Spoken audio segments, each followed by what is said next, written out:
Good afternoon, hello, and welcome to the OMNI Coalition News Show, aka TOCNS. This show's an amalgam of strange, weird, bizarre, off-the-wall, and otherwise things you don't normally see anymore from most news sources these days. During a time of political overabundance and divisiveness, we present you with more unifying topics to discuss, for the most part. For links to those articles, the music done by Carrera, and anything else potentially interesting, check the underbar of the description below. Anyway, I am A.O. Xander, and today I am joined by... Hello? Then I'll start. Protoblob. Thank you. And Brados. Apparently his mic is being a goober again. So yeah, we have Brados, Doom Guy, the Slayer himself. Anyway, today is Tears' Day, aka Tuesday, January 3rd, 2023. It's really difficult not to say 2022 after a whole year of doing that. Let's jump into the news, shall we? Starting us off here in Rebel News, we have Liberals' internal combustion ban could cost up to $100 billion. I don't know why I said it that way. Environment Minister Stephen Guilbeault's mandate requiring that Canadians drive electric cars will cost at least $99 billion, new federal figures show, said Blacklock's reporter. It goes on to say here... Zero-emission vehicles are expected to generally cost more than non-zero-emission vehicles, and this vehicle price increase could lead to a reduction in the quantity of vehicles purchased. The magnitude of these consumer welfare losses is difficult to estimate. That is a quote according to Blacklock's reporter. Recent analysis completed by the federal government regulatory impact analysis statement found that it was first reported Monday morning by the independent news outlet Blacklock's. Keep talking about Blacklock. So, yeah, the costs were estimated at all of this, as you can see. So, the federal government has outlawed the sale of internal combustion consumer vehicles by 2035. So, get your cars now while you can before the government pigeonholes people into utilizing something that is non-renewable in all actual facts. Because as Dad was talking about the other day, the Golden Loon,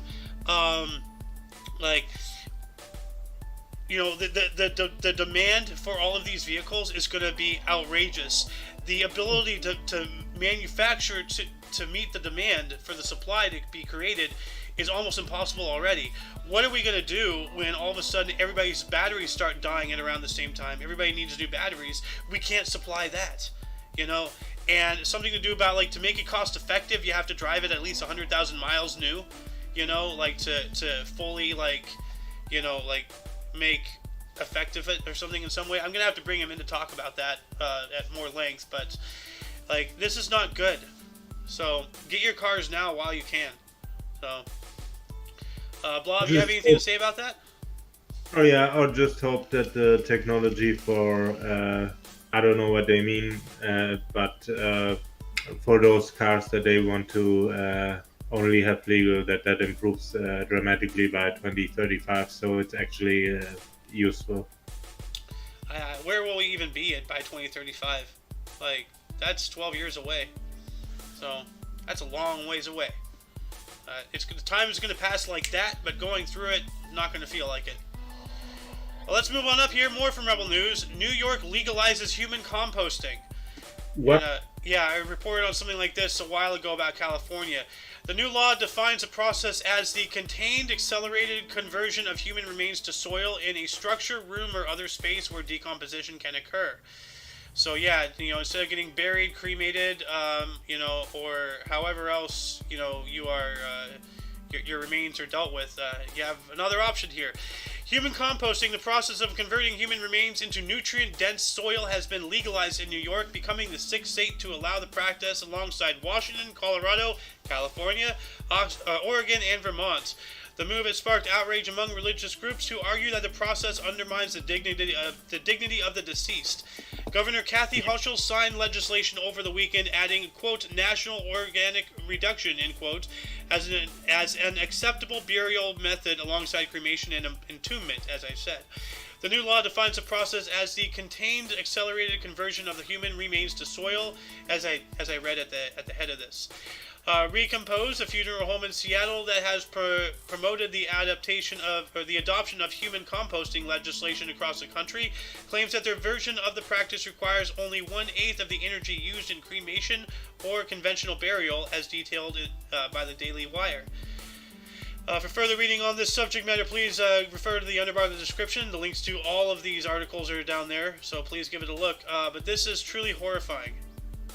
So. Well, I think it's fine that if people get to have the choice, but the way I see it, more likely it will become the standard practice sooner or later, and that's what is horrifying. Yeah, I mean, like, I don't want to be buried. I don't know what I want to happen to me. Maybe, like, I don't know. I have this grandiose idea, and I don't want to, like, talk about it on the air yet. So, I want to be cremated together with some what is it called? Like in ancient times when they gave things with the pharaohs into the grave, like for the afterlife. Oh, okay. So you want to be like mummified or something, or you want a Viking burial? No, cremated, but together with some things. Okay.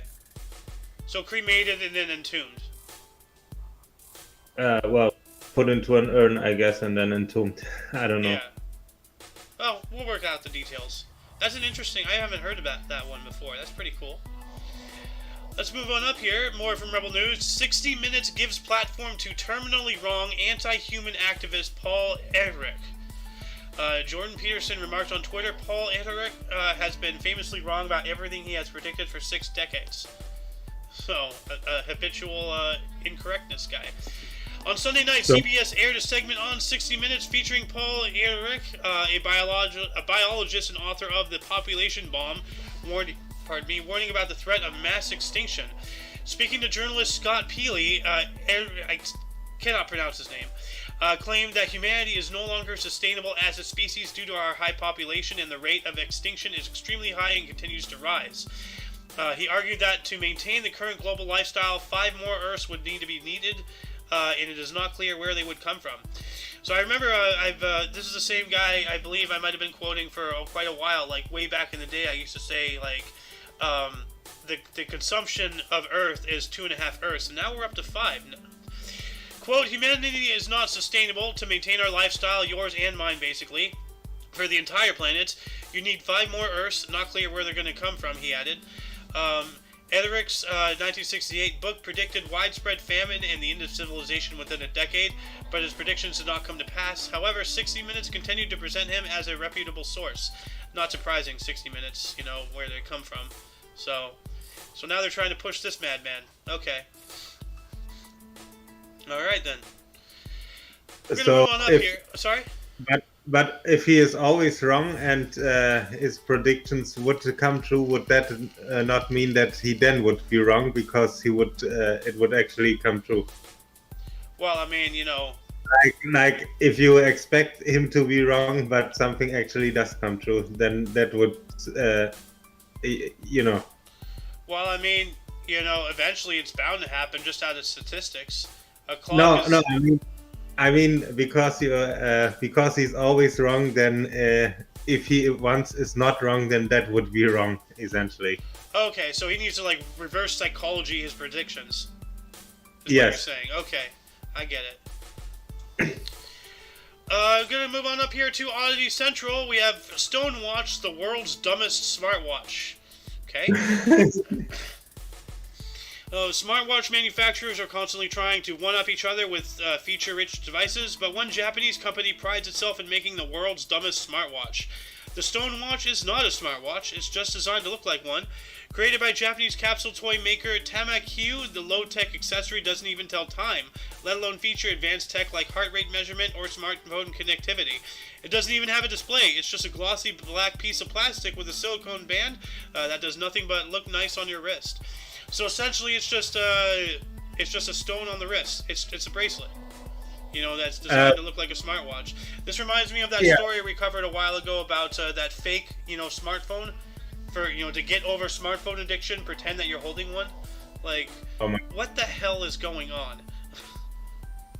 Yeah, but we had friendship bracelets back in the day, so essentially they just invented that for people without friends. Oh, that's really sad. So you heard it here, folks. You heard it here first, folks. Anyone who wears this has no friends. But we're going to move on up here more from Oddity Central. The world's largest monastic library is also one of the most beautiful. Admont Abbey, a Baroque monastery in Austria, hosts the world's largest monastic library, which also happens to be a stunning work of art. Dating back to the year 1074, when the Benedictine monks of Salzburg decided to found their own abbey in the town of Admont. In Admont Abbey is one of the most popular tourist attractions in the region of Syria. The region of Styria, sorry. And while the entire monastic complex is impressive, the 70-meter-long library is undoubtedly the abbey's main attraction, featuring flamboyant ceiling frescoes, wooden sculptures, gold busts, gilded bookshelves, and no less than 7 frescoes decorated cupolas. I don't know what those are. This is definitely one of the world's most beautiful libraries. So take a look at that. That is stunning. Whoa, that is wow. Yeah, I like to read there. Lots of books. Largely regarded as one of the great works of art from the European late Baroque period, because of the way the architecture, sculptures, and frescoes come together to create a visual spectacle, the Admont Abbey Library truly is a sight to behold. Yeah, it really is. I mean, wow, dude, that is glorious. It's like they converted a church to a library, but this is a church library. You know, it's an abbey. Wow. A Trialberry. I would love to visit that. I have got to check that place out. So, let's move on up. Hey, Brados, welcome. How have you been? I'm doing well. I'm doing well. Good. Yeah, I figured out what was wrong with my mic. Ah. All right. I had to turn it off and turn it back on again like an IT guy. Yeah. Reminds me of the IT crowd. Hello, IT. Have you turned it on it again? You know, however they say it. Yeah.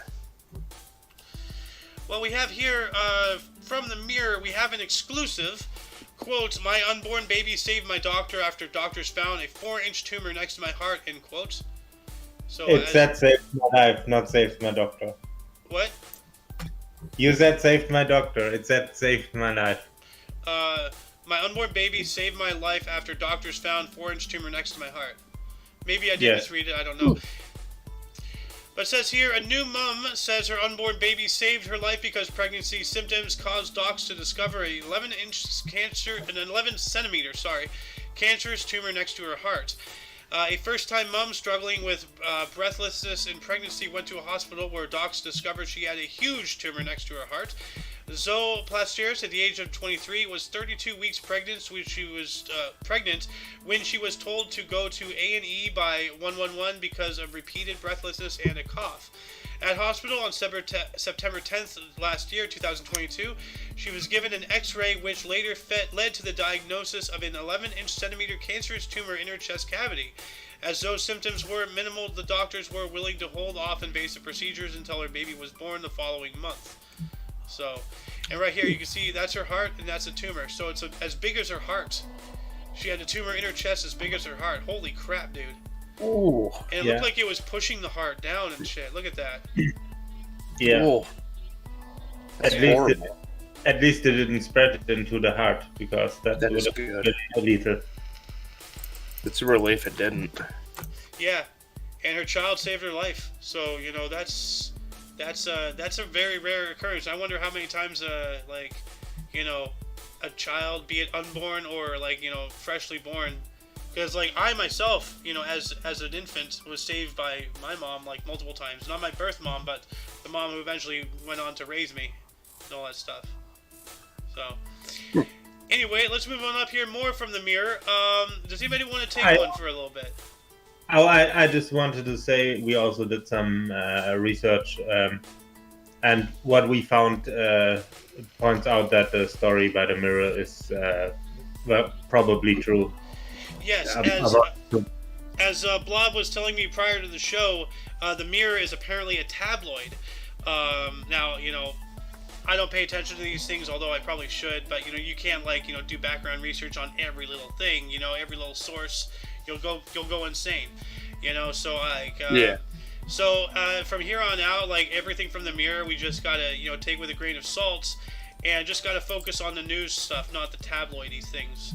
And I have noticed there's a lot of celebrity, rigmarole stuff in the Mirror. So now that makes a lot more sense. They are tabloidy. So. But as far as we found, their news reporting is usually accurate. Yeah. But would someone mind taking this article here? I'll take it.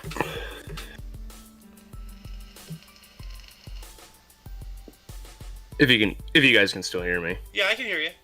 I Okay. should have my screen up. So. Okay. Yeah, I wasn't sure. Yeah. Because you didn't say anything, so I was just like, huh? Yeah, I was Can waiting still for you to hear start. me, or- You said I'll take it, so I'm like, go. Okay. Oh yeah. Well, woman, 72, forced to wait 13 hours in an ambulance, but vows to support striking workers. An ambulance was called to their home early on a Sunday afternoon after Kathleen Phillipson, who suffers from a COPD and had COVID, developed a fast heartbeat. She waited 13 hours outside the hospital. Darren Phillipson's 72-year-old mom, Kathleen, spent a miserable 13 hours stuck in an ambulance on a hospital forecourt as the crew waited to hand her over to the doctors. He and his mom remain fully behind the strikes, otherwise the government simply won't listen, he says. Quote, we began the wait in the ambulance as a priority patient, but by the end felt like completely and utterly forgotten, end quote, said Darren. You can see age 45, a transport administrator who lives with his mom in Solihull, I believe, and traveled with her to the hospital that day. And I'm going to interrupt real quick. I'm not sure if it gets into this because there's a lot in this article, and I didn't do any prior research, because I'm lazy. But no, this is a normal occurrence actually. There's a law that was recently passed in England or in London or somewhere in there. That something to do with the time, I don't know the exact, because my dad's talked to me about this a couple times, the Golden Loon. So we're gonna have to touch base again on this. I'm gonna have to talk to him about this, and we might have to bring this up during the news show tomorrow or something. But there's some law that was passed in that area that is forcing people to wait and stuff. And there's also all those strikings. As it said, all the strikes. There's a lot of emergency personnel, people, their unions are striking and all that stuff, and that's drastically reduced the amount of people who actually, can work in the emergency response teams, like the ambulance drivers, the paramedics, police, firefighters, stuff like that. But this is specifically involved around healthcare, so there's literally there's lines of ambulances outside of every hospital just waiting, to be taken in because of some stupid new bureaucratic rule or something. I'm gonna have to bring him in on this. So, but it is awful. 72 years old, 13 hours, stuck in the back of a van. Are you kidding me? That's ridiculous. Yeah. That's 3 hours longer than our show on Saturday. Hell. And you're gonna think it's what Yeah. in the world are they doing? We're going to move on up here to UPI, better known as OOPI. Hand sanitizer caught fire in Los Angeles parking lot. Okay. That's not surprising. Yeah. Oh my God. Jeez. It turned into a volcano. Oh my God. What a bunch of meatheads. Whoever put those there were not very smart. That's not only a hand sanitizer, I guess. It says here, lava. firefighters in Los Angeles battled an unusual blaze when several pallets of hand sanitizer caught fire in a parking lot. The Los Angeles Fire Department said crews responded to what was initially thought to be a trash fire Monday afternoon in a downtown parking lot, but the firefighters soon discovered the small blaze was actually caused by several pallets of hand sanitizer. Quote, the product is confirmed to be hand sanitizer, which is clean burning, the department said in an alert. The safest operation is to allow the product to burn off while ensuring it does not damage any vehicles, end quote. Firefighters said they prevented the flames from spreading to nearby vehicles and that no injuries were reported. So just a bunch of pallets of hand sanitizer just randomly caught fire. Okay. Just a random event. Well, Yeah. you don't know if it's randomly. Is that snow? No, it has to be sanitizer foam or something. Or maybe an explosion. What is all that? Oh, no, that's retardant foam. Okay. I see. Yeah, they're spraying the cars right there. There it is, right there. So they're fire retarding the area around it so it doesn't spread. Good move. So, Yeah, good. Smart. if anyone knows how to fight fires, it's Californians. Tell you what, every year I half tell the you state what, goes they up. also missed a spot. They kind of sort of missed a spot there. Well, I think they're getting to it. I mean, I get it. Like you want Yeah. to save the immediate. The cars were closer, so Yeah. I'm gonna say, yeah, no, I wouldn't want cars getting caught on fire first. yeah. See, they went about it smart. They covered the more dangerous spot of it first, and then they're working towards Yeah. fixing up the other part of it. Well, dang. We got man. another one from UPI. Blob, do you want to take one? Okay.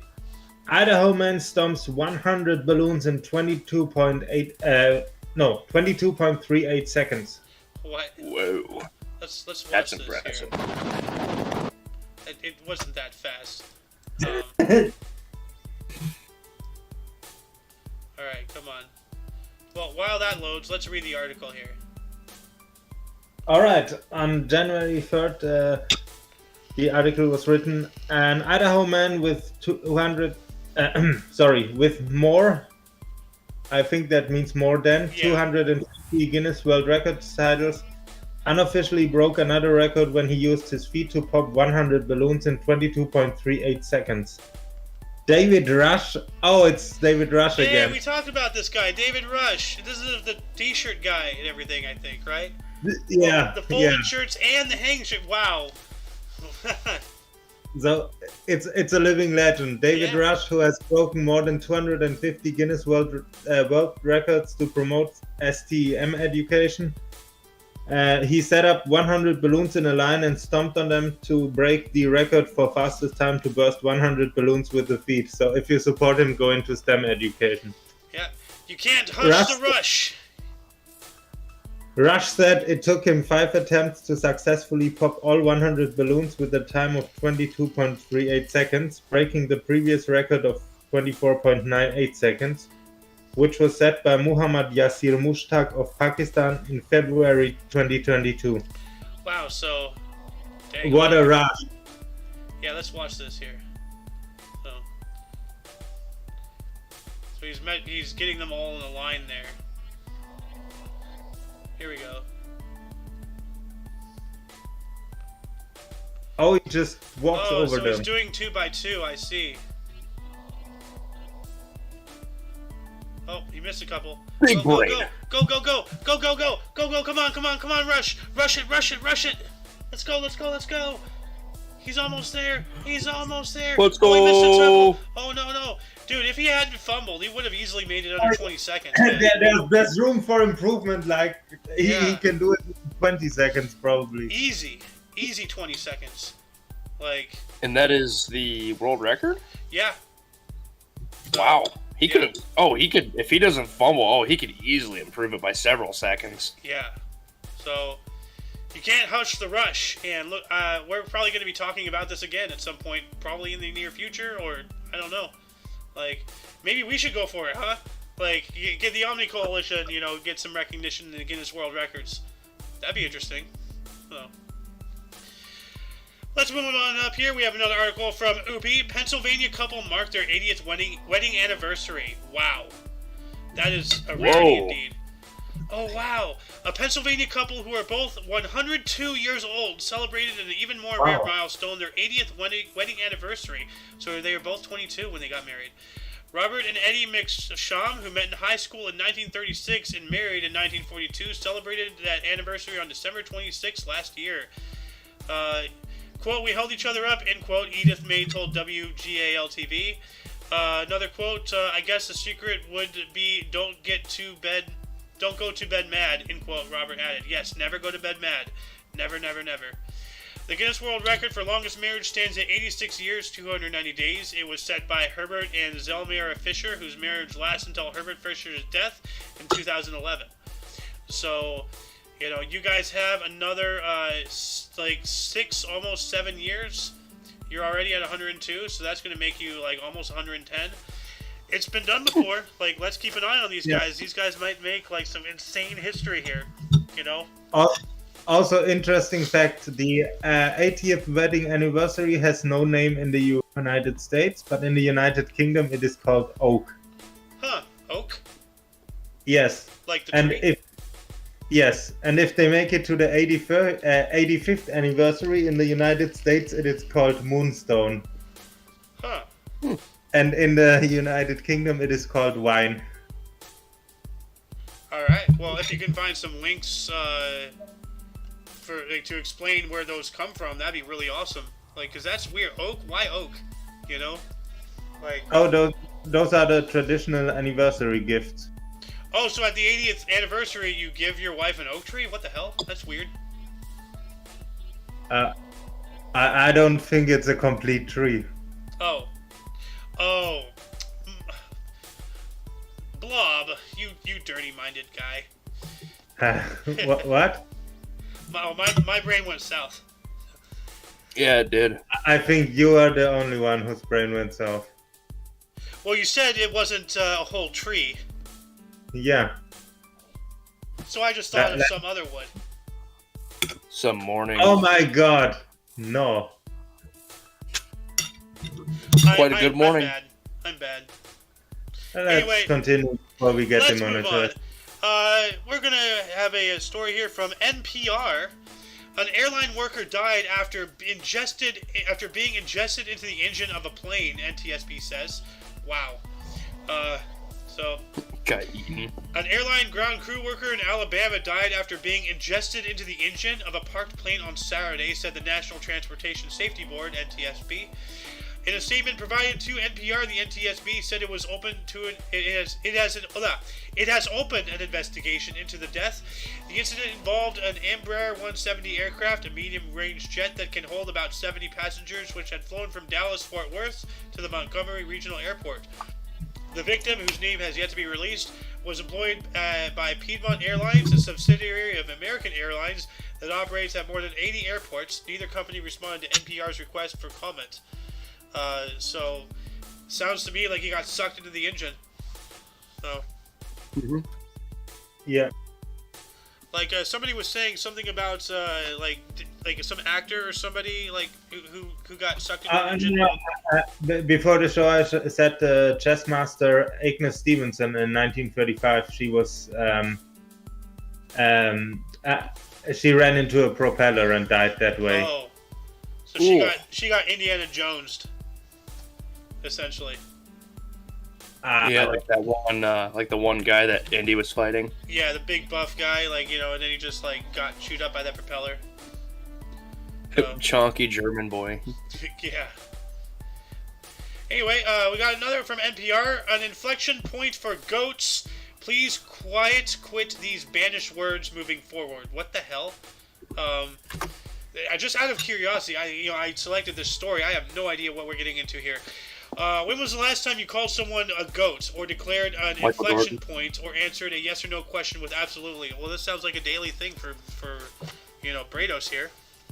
So, probably too recently, say the faculty of Lake Superior State University, the Michigan college that releases an annual list of words that they say deserve to be banished for vocabularies or over misuse, overuse, and uselessness.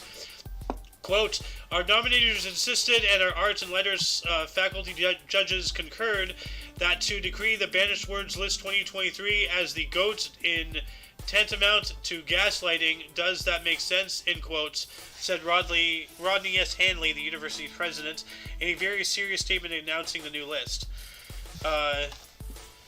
So this is so this is all a word. This is a list of offensive words for one reason or another.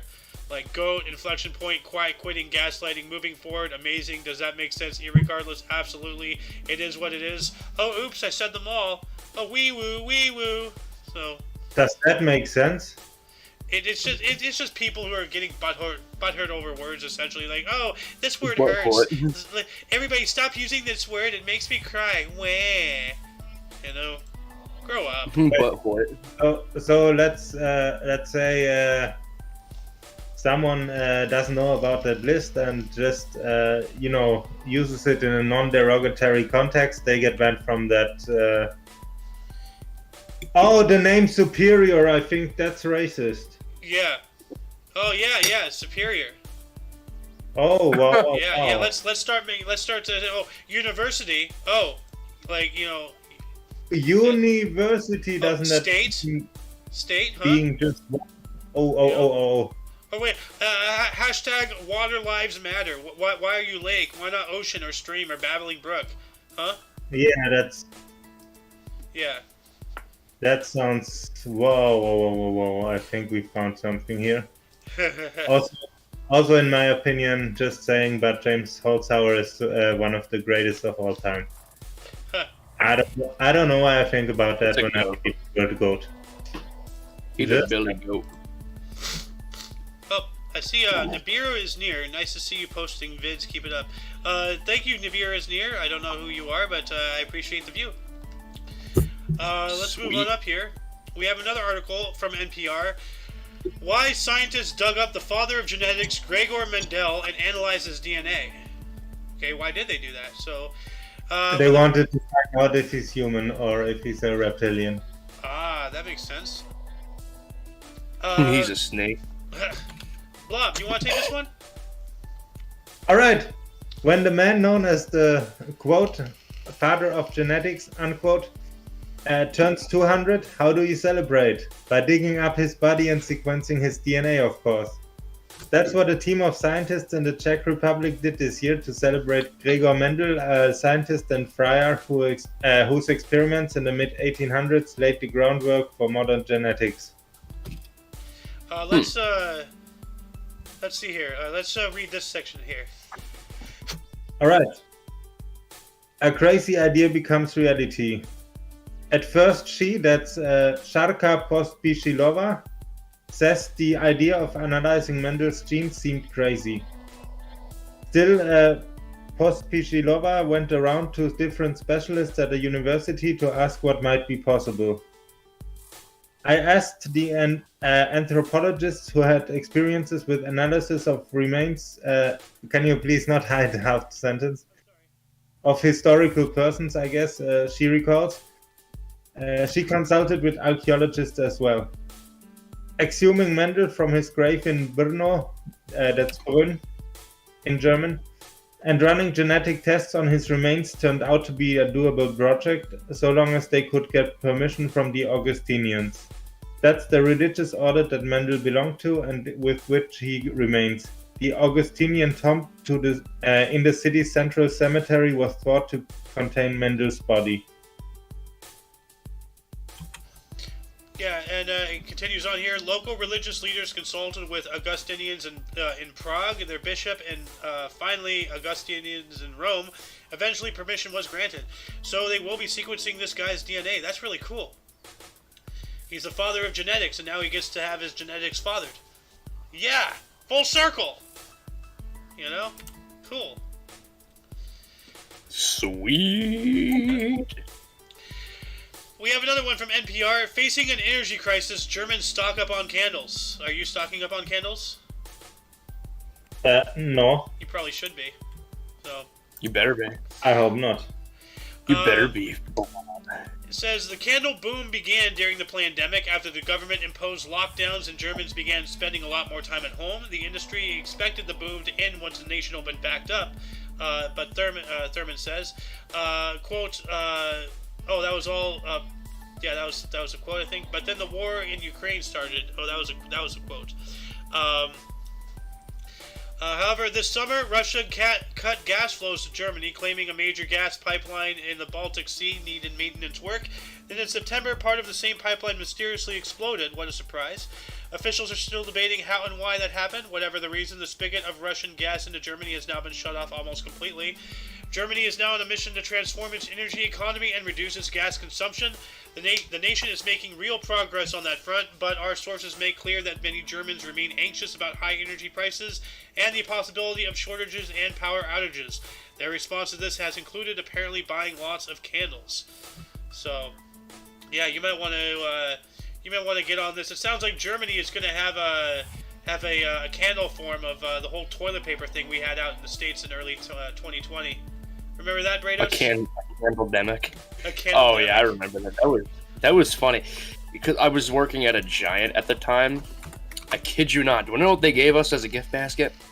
They gave us toilet paper. Yeah. We got 4 rolls of premium toilet paper. Dude, that's awesome.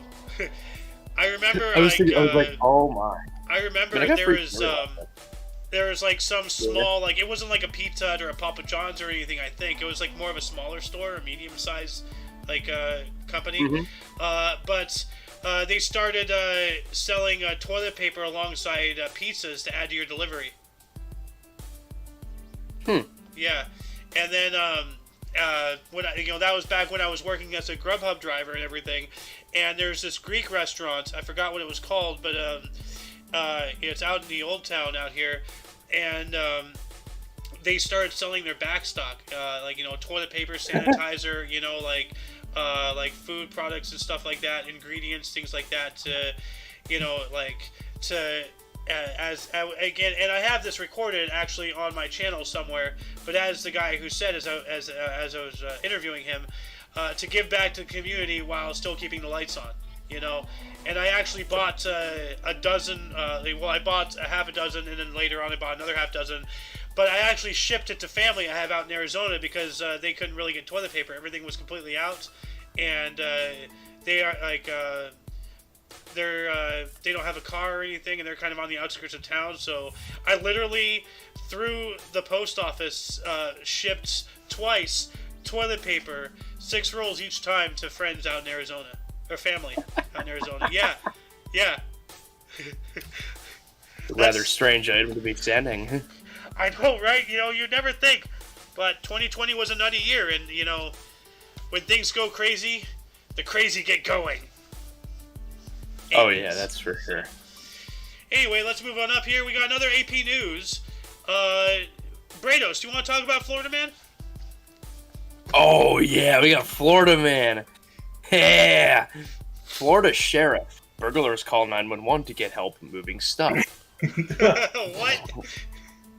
Say, oh yeah, Popo, we're robbing somebody. Can you help us out? Help a brother out, bro. We need a U-Haul. Poinciana, Florida. Or well, Florida. Parenthesis AP in parenthesis. 2 people in Florida were arrested after one of them made a 911 call to get help with moving their belongings from a home they were burglarizing, authorities said. Deputies responded to a home Saturday after a 911 call was made, but nobody spoke. The Polk County Sheriff's Office said, at the home, the deputies concluded that nobody lived there, but they found a male suspect and his girlfriend inside the home after entering it through an unlocked door. Deputies had been searching for the male suspect after identifying him from a security video as a burglar at a Dollar General store in Poinciana, in Florida, where several items were stolen earlier in the day. The sheriff's office said in a statement, Poinciana is about 35 miles or 55 kilometers south of Orlando. Yeah, it continues on. While talking to deputies, the female suspect told them that she had called 911 for the purpose of having law enforcement help them move their belongings from the house they were burglarizing. They also wanted to get rid of they also wanted to get a ride to the airport so they could spend the weekend in New York. The sheriff's office said, "Wow, so Florida man and woman, so Florida couple. So we know a Florida woman. She's crazy, but she's not stupid. This is just ridiculous. So, but yeah. Anyway, let's move on up from AP News. Masters invitation goes to the wrong Scott Stallings. Uh-oh. So Scott Stallings received an invitation to the Masters, and the Georgia resident most likely will be there as a guest of the PGA Tour player by the same name for whom the coveted invitation was intended. Whoops. Stallings, who qualified for the Masters by reaching the Tour Championship last year, didn't realize what had happened until the other Scott Sterling sent him a series of messages on Instagram alerting him to the mail mix-up. Quote, "Hi Scott, my name is Scott Stallings as well, and I'm from Georgia." I don't know why they're doxing. "I received a FedEx today from the Masters inviting me to play in the Masters tournament April 6th through 9th, 2023. I am 100% sure this is not for me," end quote. Yes! So, whoopsie doozles. But that's pretty cool to get caught up in something like that. Yeah. Oh.